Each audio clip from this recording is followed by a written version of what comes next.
Alright guys, welcome back for another data mine. Yes, this is a relatively quick turnaround from the last data mine. In fact, the last event will continue through today's update, and thus it will overlap with today's new event. That new event will go by the name Illusory Drifters. It is a collab event with Black Rock Shooter. I totally called that this was going to be the next collab event. I actually think this is a great IP for Azur Lane to partner with, so as far as collab events go, I'm actually kind of excited for this. Because the last UR event is still ongoing simultaneously, this feels somewhat like a minor event. The 8th Chinese anniversary stream revealed a bunch of new content that they even had to release it in different waves. If you want to see a summary of all the different waves, you can go back to my last data mine video and there's a section that's specifically for this. However, in this video, I'm going to limit my scope to talking about what's coming today and a few other ships that have come more recently but since the last data mine. Today, we are going to be getting a new free skin, Admiral Nakamov's sponsored farming skin. This skin will be obtainable by completing event missions, similar to last week's sponsored free Changfen skin. Additionally, we are finally getting the revealed O skins for Cheshire, Baltimore, and Janice. To go along with these releases, we will also be able to purchase a new Promise Crate. This is the best value for purchasing oath rings that they have in the shop. While we've been inundated with a bunch of new skins over the last couple of weeks, today we're only going to be getting 3 new purchasable skins. One of them is Illustrious's skin. This skin was originally meant to be given as a special reward for those who purchased her ring merch. However, since that purchase is region locked to China, those of us on the global server will be able to buy this skin outright. The other 2 new skins are related to the 2 new ships from the collab event, Black Rock Shooter and Dead Master. I'm actually a little disappointed here that we only get 2 new ships for this collab. I think this IP is perfectly set up with 5 potential characters we could have added to the game, and that would have fit a full gotcha banner perfectly. Nevertheless, today we're only getting these 2. And note that these ships are not going to be obtainable in the gacha. The British UR event is still ongoing, and thus these 2 new ships will be obtainable by side events. More on that later. This update will also bring us brand new gear skins for Black Rock Shooter, and there will be a challenge stage where completing it will reward you with limited Black Rock Shooter dorm furniture. This event will last 2 weeks, but before we go specifically into the event ships today, let's talk about some of the ships that have come this week. Cruise missions switched over recently at the beginning of this month, so diligent players could have obtained Grenville META already. Also, yesterday was the earliest that anyone was able to obtain Little Agir. So let's talk about these recently released new ships first. Alright, so Little Agir is a large cruiser just like her older version. She comes out as an elite ship though. That is 2 rarity levels below her initial release of DR. She's got a lot of growing up to do. Her stats are significantly lower than her original version. This does put a damper on her tankiness, although being a large cruiser hull gives her a ton of tankiness over a lot of other Vanguard ships in the game. To be fair, I was going to compare her to other elite ships, but then I realized she is the only elite level large cruiser in the game. So that's your fun fact, I guess. Alright, let's move on to the skills. When there is an enemy within 35 units of this ship, she's going to perform a special slashing attack that inflicts armor break to any enemy hit. This has a 20-second cooldown. This is really cool. It feels very Iron Blood-ish to have a skill that triggers when an enemy gets close. I believe this type of skill started with FDG, and I also like that this skill inflicts armor break. One of the contributing factors that made the original Agir such a meta ship is her ability to debuff the enemy. One of the ways that she did that is by inflicting armor break, so Little Agir is also doing this. This skill also has another component that if there is no enemy in range, she's going to increase her crit rate by 5% and decrease her damage taken by 5%. Now this is a small amount, and I don't think it will be active that much because her range is decent. However, it's interesting compensation for if enemies are too far away from her. Alright, skill number 2. While this ship does not have an out of ammo debuff, increase her evasion stat by 10%. This component of this skill is a directly worse version of the original Agir's skill, Engulfer of the Golden Vortex. Additionally, this skill says that every 8 times that Little Agir fires her main guns, she's going to heal herself 1% of her HP and fire a special barrage. This special barrage is going to decrease the speed of enemies hit by it by 15%. Also, this will trigger every 4 shots if you equip a large cruiser gun instead of a heavy cruiser gun. This will just help offset the speed difference of those 2 different types of equipment. So really cool here that she gets a slow just like her original version, a callback to that. But additionally, she gets a heal. This is new and awesome, and it actually helps helps compensate for the fact that she is much less bulky due to her lower stats. As far as at least little ships go, I think Little Agir is one of the better ones. She keeps a lot of what made the original Agir great, adds some new stuff that's interesting, and her stats are actually pretty decent. Of course, unless you're concerned about oil, there's no reason to use Little Agir over the original Agir. However, this ship should be much easier to obtain because you don't have to get all those blueprints. Alright, let's move on to the other ship that released this week, and that is Grenville META. She's obtainable from the cruise mission passes, but she's basically just a free ship because those you will get by just playing the game. I'm not all that excited about covering a new elite destroyer that's based off of another elite destroyer that was terrible, but at least her stats are higher than her original form. That's not saying much. Her stats are still awful. Alright, looking over to skills. Skill number 1. When any other ship in your vanguard is attacked, she's going to fire a special barrage. This has a 10-second cooldown, which is very necessary, otherwise this would trigger a ton. So this is basically going to trigger every 10 seconds. This actually can only fire twice in a battle. I presume the first one will be within the first few seconds of a battle, and the next one will be pretty close to 10 seconds later. So let's say 12 seconds into the battle, you've already fired this barrage twice, and you're done for the battle on this barrage. However, then a different type of barrage will trigger every 10 seconds after that, so you'll still keep getting barrages every 10 seconds or so. Also, if there is another ship in your vanguard, when this ship's HP falls below 20% as a result of damage taken, she goes invincible for 6 seconds, and she increases her damage dealt by 8% for the rest of the battle. This actually is not that bad. Interesting, they put a condition on her so that you can't use her in a lone 1-1 farming fleet. Skill number 2, increase all of your destroyer's firepower by 15%. That includes herself. Too bad this ship doesn't have a main gun +1. It is interesting if you pair her with other ships because she becomes a support ship. This might be the best part of this ship so far. Also, when this ship fires her main gun, she gains a stack of bullets, and she can stack up to 12 of these. When this ship fires her torpedoes, she's going to fire a special bullet based on the amount of stacks that she got. She can fire up to 12, and this resets the stacks. Each of these bullets does a fixed 50 damage, so if all of the bullets hit the same enemy, that's 600 damage. Each one of these bullets that hits the enemy is going to increase the shell damage that that enemy takes by 1%, and decrease the damage that enemy is able to do by 1%. That doesn't sound like a lot, but each one will do 1%, and they can stack up to 12 times. So if they all hit the same enemy, those 1% become 12%. That sounds much better, although these only last for 6 seconds. Grenville META's got a lot of interesting mechanics here. Too bad it's on a terrible ship. Of course, she's got a Cinder of Hope skill, which is basically an all-out assault paired with an OPSI-only skill that gives her an extra 6% damage boost in that game mode only. Cool skill design, definitely a lot better than her original form, still a collection-only ship. Alright, next up we have a brand new meta ship. You probably won't be able to obtain her for a little bit. This is Kawakaze META. She will be obtainable by the Operation Siren meta fight. This fight will go until September 3rd, so you'll have all summer to obtain her. That fight looks interesting with her summon of a blood clone, but let's look at what she'll look like once you finally do obtain her. She's an SR, so at least stat-wise she's better than Grenville META, and she beats out her original form. She's not very tanky, but what stands out to me is that 600 torpedo stat. That is the 3rd highest torpedo stat in the game, so that should make reviewing this ship interesting. Skill number 1, she procs a special attack every 15 seconds after the battle starts. If this barrage hits any enemy, it will trigger immediately again. So basically she gets to fire 2 barrages. Enemies hit with this barrage will be inflicted with a special burn that deals 100 damage per second for 5 seconds. That's quite a bit. That's 500 damage in just damage over time, let alone the actual barrage damage. Additionally, enemies with this special burn are going to have their speed reduced by 30%, so they're going to get a pretty significant slow there. This is a ton of damage and barrages, and it's going to trigger twice if you hit anybody, so it should be amazing for mob clearing. Meta ships do like their barrages, I suppose. Skill number 2, when launching her equipped torpedo weapon, so not the torpedo barrage above, she's going to increase her firepower and torpedo stat by 10%. This lasts indefinitely and stacks up to twice, so she will get a potential 20% boost to her torpedo stat. And because she has a preloaded torpedo, that 10% boost basically starts from the beginning of the battle, and then maybe 18 to 23 seconds later, you'll get another 10% boost. Also, she's going to summon a blood clone? That's really cool, similar to how the battle worked in the meta fight. That is going to inherit all of her stats, and it's going to attack with its own special weapons for 10 seconds. So this is kind of almost like a main gun +1, but it's a ship +1? That's really cool. I guess the closest thing that comes to mind is like when Tashkent gets her extra ferry. Skill number 3, her evasion rate goes up 8%, which is nice. I mean, her below 2000 HP pool means she's going to be very squishy, and this won't change that much, but it helps a little bit at least. Also, she has a flat 15% increase for damage against cruisers. That's large cruisers, heavy cruisers, light cruisers. That's a good chunk of damage there. And her torpedo weapon, so not the barrage, not her shelling damage, deals an extra 15% damage on top of that against light and medium armor enemies. So a light armor cruiser is going to take an extra 30% damage from her torpedoes. Okay, not too shabby. Basic, but good. Her fourth and final skill is just an all-out assault, but as she is a meta ship, she's going to get an Operation Siren mode, which is going to get her plus 8% crit damage when fighting in Operation Siren against bosses. So, this ship hits really hard.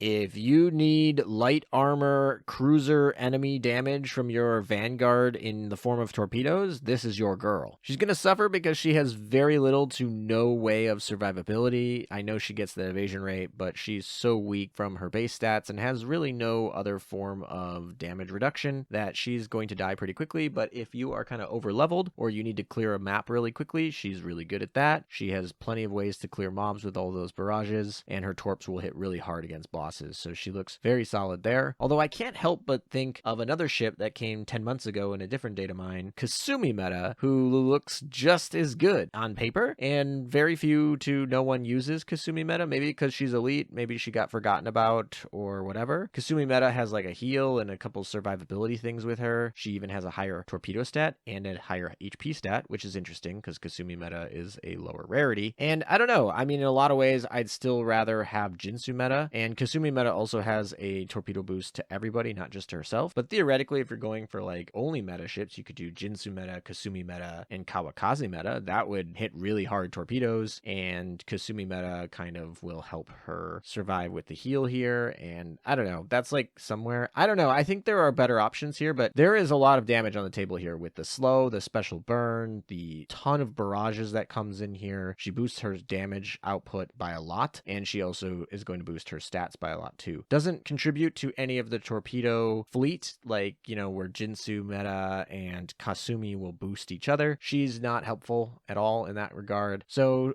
for me, she'll be really interesting to test because I think there are some pros to her. She's definitely the most interesting ship I've looked at today. But we still have 2 more ships, and those are both related to the new event today. So let's get into them. When I talk about these ships today, I'm going to talk about them as if they have their exclusive augment module. Both of these ships are going to get an exclusive augment module that releases today with them. You should be able to obtain this augment module no problem. And there is no reason to play either of these ships without their augment module. So if you are playing the event to get these 2 ships, because each of these ships are not gacha, you have to actually play the event and log in. They're also exclusive ships, so you'll never be able to get them again. You will be able to get their augment modules, and you should equip them immediately and probably never take them off. So I'm just going to assume that you have them attached when I talk about these ships. All right, without further ado, let's get into Black Rock Shooter. And this time I actually mean the ship and not the event. Yes, the first collab ship is Black Rock Shooter. Duh, that's the collab event. You're actually going to obtain this ship not in the gacha, but through an event called the Sign of Black. This is going to be a trust event. So very similar to the Little Agir event from last week. You're basically going to get the ship for free as an NPC, and then to keep her after the event closes, you have to have built up enough trust, which you do basically by taking her into battle, and then you'll get her permanently added to your dock. So this should be easy enough for you to obtain. All right, Black Rock Shooter is an SR battlecruiser, and battlecruisers tend to be a little bit weaker than their battleship counterparts, and of course it's not a UR, so let's keep that in mind when we're looking at her stats. Her stats actually aren't that bad. They remind me most of Tamaki, who is another Collab SR battlecruiser. Tamaki is actually not a bad ship to be compared with at all, and Blackrock Shooter has the identical setup for her equipment and her efficiencies, and she has just a little bit less firepower, so I would put her a little bit below Tamaki, but not bad by any means. So with that, let's get into Blackrock Shooter's skills. Her first skill is actually going to be upgraded by her Augment Modules, so I'll read the upgraded version of her skill here. She's going to get plus 10% to her main gun efficiency slot, so that's nice. When this ship finishes loading her main gun, there's a 100% chance she enters limit break mode for 10 seconds. When she's in this mode, she's going to get plus 15% stat boost to her firepower, hit stat, and reload stat. When this ship fires her main gun, she's going to get a boost to her crit rate by 15% for 5 seconds. If she's in her limit break mode, she's going to trigger a special barrage. Also, every other time she fires her main gun, she's going to trigger another barrage. So basically, the Augment Module is going to increase her chance of entering limit break mode and is going to give her an extra barrage. Additionally, it's going to give her a module effect of a special barrage is triggered. She's going to get plus 15% main gun crit damage for the rest of the battle. That's a really powerful effect. And then she's going to get some extra firepower and hit stat base here. So overall, obviously, you want her Augment Module. This first skill has a lot of barrages. Limit break mode is kind of interesting. It actually triggers when she finishes loading her main gun, not when she finishes firing. So not like that makes too much of a difference, but interesting. Let's look at skill number 2. And this is her last skill. She only has 2 skills. When this ship is not in limit break mode, she gets plus 10% anti-air stat and minus 10% damage taken. So if you're imagining that she's firing every 18 seconds or so, 10 of those seconds she'll be in limit break mode, and the other 8 she won't be, and she'll get this damage taken reduction. So we kind of like that because we don't necessarily need the boosts when she's not firing. When this ship is in limit break mode, though, she's going to get plus 10% evasion, plus 5% evasion rate, and plus 5% damage. That generally seems better just because dodging seems better than just a small damage reduction, especially this day and age. But either way, she's getting a boost to survivability, which is nice, and they kind of snuck in that little damage boost there. When this ship's HP is dropped below 50%, she heals herself 15% of her max HP, and then she enters limit break mode indefinitely. So basically, once she gets below 50%, she gets all of the limit break mode boosts. So rip to the damage taken reduction, but at least she gets evasion and all the other benefits that are nice. Okay, this is a fun ship. It's definitely a beginner ship, like a beginner-friendly ship. It's kind of a barrage battleship. I mean, technically it's not on the fire, but it's on the reload of it, so it's still more or less the same. You're going to put a fast-firing gun on her. She'll be able to clear a lot of content for you. She's fine. Obviously, in the day and age where we have UR battleships, an SR battlecruiser is not going to be able to compete, but this is a collab event. This ship looks very usable, very fun, a lot of barrages, a lot of crit rate, which seems to be on theme with that IP. So I'm very excited for this. I think it's fun. Of course, this isn't a top tier ship, but it's definitely a level above collection only. So that's nice. Let's move on to the next one. Deadmaster is an SR aircraft carrier. Now you're going to be able to obtain this ship through a mini event called Will of Death. This is basically just a bunch of mini missions that will release every day, and then at the end, you will be able to obtain this ship for free. This also means, because of the way that releases, you will not be able to obtain this ship until June 11th at the earliest. Stat-wise, she's pretty cookie-cutter for an SR carrier. In the past, I would have said it's pretty solid. Her HP and her aviation sit her right around the range of Intrepid, which is a very solid Essex-class carrier. Nowadays, these UR carriers are bringing the aviation stat up to 450 and the HP pools up to 8,000, but she's got pretty solid base stats here. Interestingly enough, she has a 3-2-3 setup for her planes. That means 3 fighters, 2 dive bombers, and 3 torpedo bombers. That is slightly different than the standard 3-3-2. I prefer torpedo bombers to dive bombers because of many different reasons like PvP. And fighters these days are not as bad as they used to be. We used to always hark on fighters, but now with the rocket fighters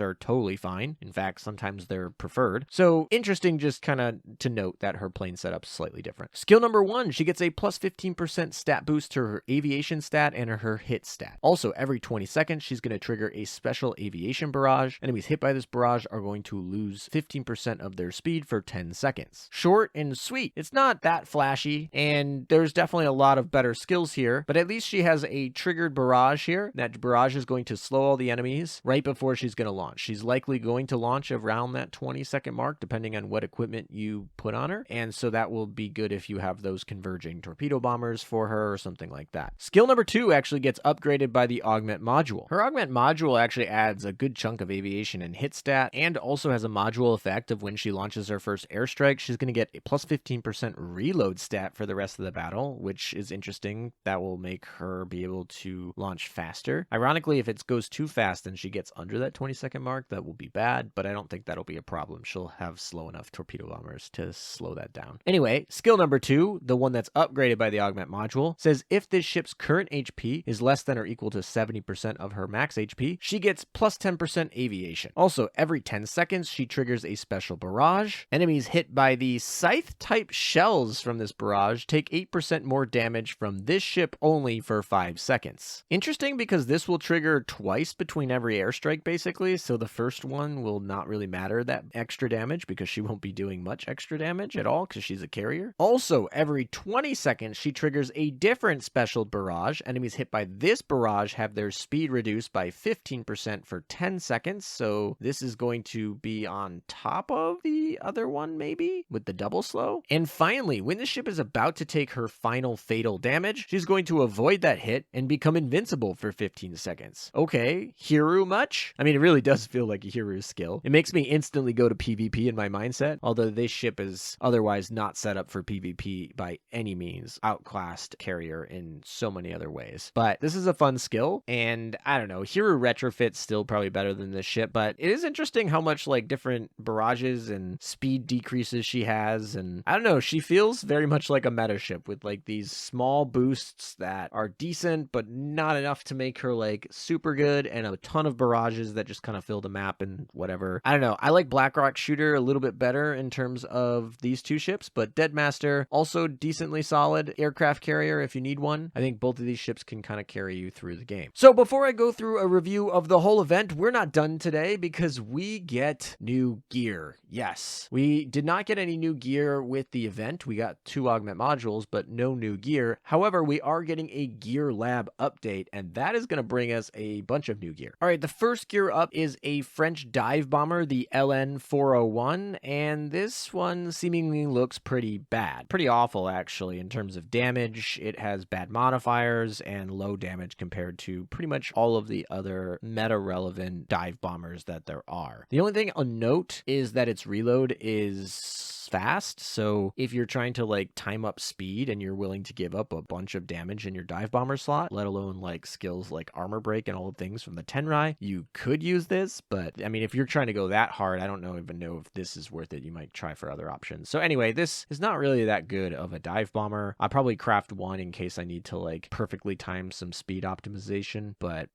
The other SR equipment that's coming to the Gear Lab today is the twin 127mm destroyer gun. It's an SR gun. It's also known as the Shimikaze gun. And actually, as far as SR guns go, it's not that bad. It's got some decent damage. However, there's not a lot to say when you're comparing it to the UR destroyer guns. The UR 100mm just kind of outclasses it across the board. It shoots faster and does more damage, DPS-wise at least. The Morgador gun is also just better across the board, basically. So if we're comparing it against other SR destroyer guns, it's pretty decent. But if you're comparing it against any of the best in slot meta equipment, it doesn't really change anything. If you're a new player, this is not a bad thing to pick up. However, this is in the Gear Lab, so you're not getting it for free. You're using a bunch of your OpSci materials, and a lot of times I would probably caution you to save those materials for other better equipment. But it's not a terrible option just to have available if you need to craft something quickly. But there's other guns that you can grind that are just as good in the War Archives, etc. So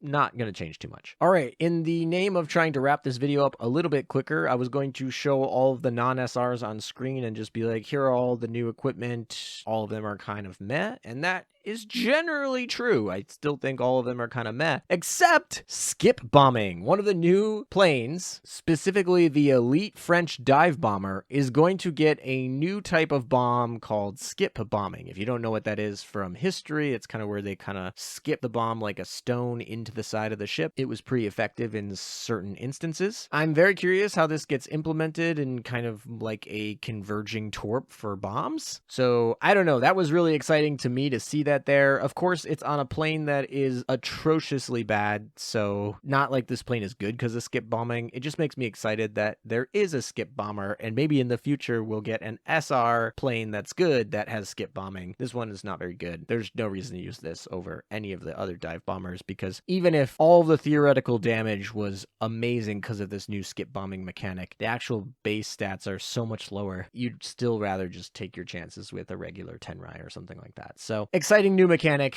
just on a terrible equipment. We'll see if that gets improved in the future. All right, let's wrap it all up. This is a Black Rock Shooter collab primarily with this update. There's other things related to the 8th anniversary that came today, but generally Black Rock Shooter is exciting. Like I said, I really wish they would have made this a gacha. Obviously, they made it this like freebie because it was right after the UR event, and actually it's during the UR event, so they can't have two gachas going at the same time without just like screwing everyone's cubes. So I guess in that way it's good, but I would have rather them waited like a month and then give us like at the end of June a full gacha with the 5 girls from Black Rock Shooter. I think that would have been cooler, but I do believe that they're going to probably doing an Atelier Ryza collab around that time frame, so that might be why they did this. But I do think it's an exciting IP to have come to Azur Lane, and I'm excited to see if anyone from that community ends up joining ours. As far as like what it's bringing, everything is, it's like just kind of beginner friendly, so it will help you get started if you are joining the game just because you heard about us for the first time through this collab or something like that. But I don't think it's going to be like, none of these ships, if you miss them, are going to be like tragic in terms of building your powerful dock. Now maybe if you're a fan of Black Rock Shooter, it's tragic, and you know, waifu over meta, of course. But yeah, anyway, it's a interesting event. I don't think there's anything too important here if you're not going. I mean, fleet tech doesn't even matter because it's a collab event. I guess fleet tech does matter for those meta ships I talked about at the beginning, but yeah, anyway, have fun. I hope you enjoy it. I mean, you have plenty of things to grind, so if you want to grind up your trust with Black Rock Shooter on the British UR event, that's like a perfect way to do it. So I do kind of actually like that they are combined like that, so because I'm gonna totally be grinding Black Rock Shooter at the same time, so I'm kind of killing two birds with one stone. Anyway, I'm just rambling now. I do like this collab despite nothing like meta coming out of it. Let me know in the comments what you guys think about this one, and I'll see you guys next time. This one might be a while between the next data mine. This was like 2 data mines right back to back because this was kind of an interesting quick event, but kind of feels like the olden days when we got a bunch of events every week and we were trying to do that speed schedule to catch up to the JP server. But anyway, I digress. My veteran viewers will know what I'm talking about. All right, rambling over. See you guys next time.